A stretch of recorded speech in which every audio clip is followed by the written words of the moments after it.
Esto es un asunto de decisión política. Si tú tuvieras políticos más sensibles en este país, obviamente que una manifestación tan pequeña te haría reflexionar y nuevamente lo pondrías sobre la mesa y lo discutirías. Pero si tuvieras políticos sensibles, no llegaría siquiera a una protesta, ¿no? Pero no los tenemos. Entonces, como no los tenemos, necesitamos una organización generalizada de la población para que pueda haber este tipo de cambios. En una radio comunitaria no nada más te hablas de los problemas nacionales, eso es como en segundo término. Lo que te importa es si llegó el agua, si llegó el subsidio, si llegó Liconza, si, ¿no? Todo este tipo de cosas son las importantes en una comunidad, y de eso se trata la comunicación que hace una radio comunitaria. Yo estoy encantada de estar ahorita con ustedes. Para mí es lo más importante. O sea, yo te prefiero un foro de estos que un foro nacional, porque tiene mayor incidencia, es más importante, ¿no? Este tipo de radios comunitarias deberían de trabajar, creo yo, de manera muy cercana con las universidades.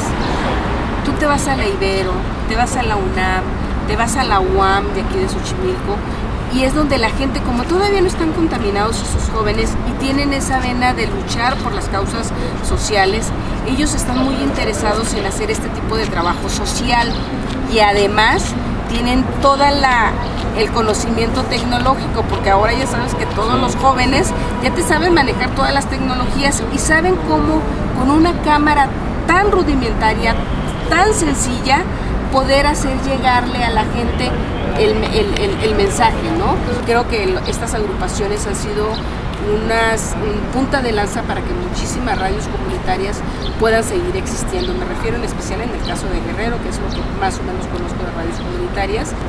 ¿Algún ejemplo de cómo una empresa privada ha cabildeado, se ha metido a la Cámara? Bueno, intereses.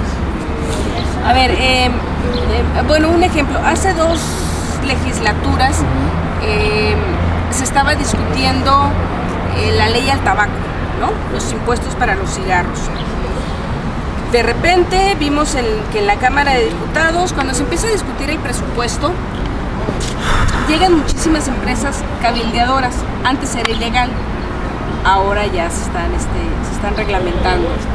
Entonces de repente veías a gente es una romería la Cámara de Diputados cuando inicia la discusión del presupuesto, porque todo el mundo va a pedir dinero, o todo el mundo va a pedir que no se hagan leyes, sobre todo en materia fiscal, que no les afecten. ¿Quiénes son estas personas en este último caso? Las empresas, ¿no? De repente te enterabas que integrantes de la comisión, de las comisiones, esto se ve en la Comisión de Hacienda, que es donde se fijan los impuestos, para hacer la ley de ingresos, ¿no? O sea, qué es lo que vas a recolectar de impuestos en el país. Entonces de repente te enterabas que X diputado de tal partido se había reunido, o alguien los vio por ahí en el lobby del Hotel Presidente, por ejemplo, ¿no? Y te enterabas que había estado con el cabildeador que tú estuviste viendo que anduvo por ahí en la Cámara de Diputados.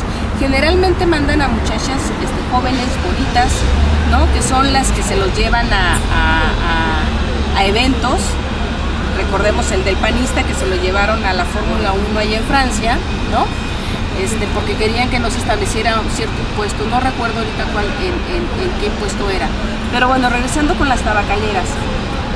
A mí me tocó estar muy de cerca en esa legislatura, porque había un presidente de una comisión de salud que también ahí se estaban viendo este asunto, porque bueno, tenía que ver con el consumo del tabaco y con los impuestos. Entonces estaban trabajando juntas, tanto la Comisión de Hacienda, donde se veían los impuestos, como la Comisión de Salud.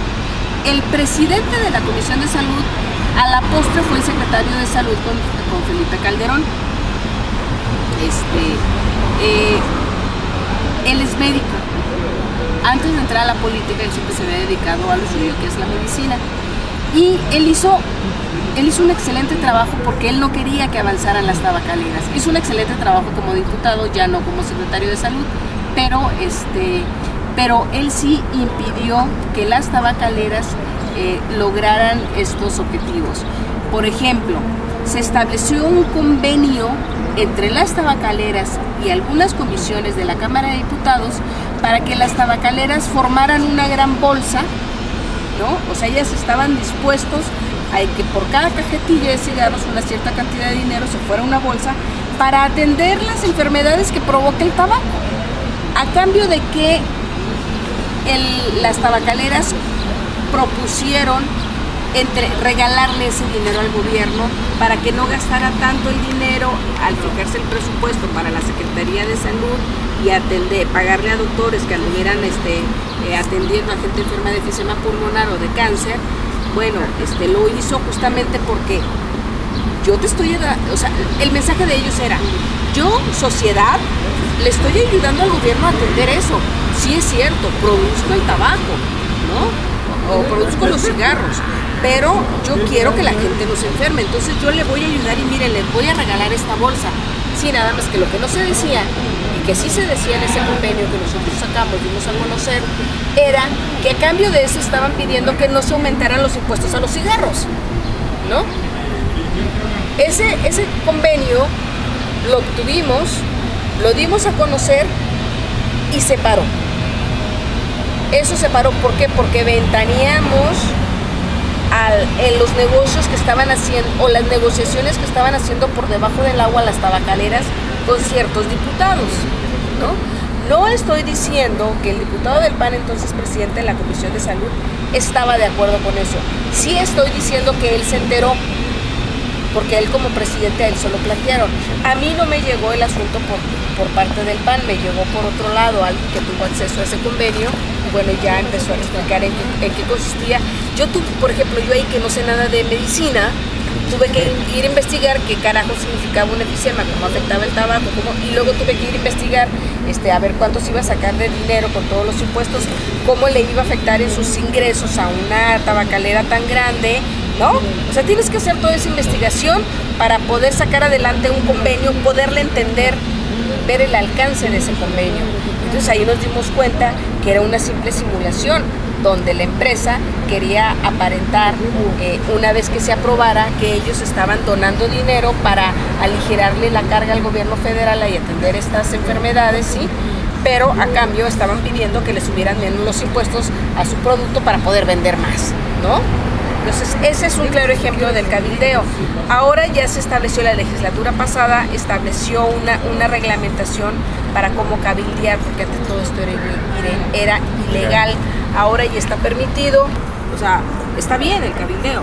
Nada más que haya reglas claras, que sí, como puede ir a cabildear una gran empresa como Bacardí, ¿sí?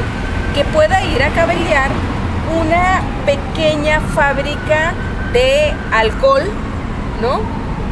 Que no produce alcohol para el consumo, pero sí alcohol para la venta, para para el instrumental médico y todo esto, pero que finalmente el impuesto también les afecta, ¿no? Entonces, que una fábrica pequeñita o una productora, o puedan ir los productores de caña para promover que el alcohol sea de caña.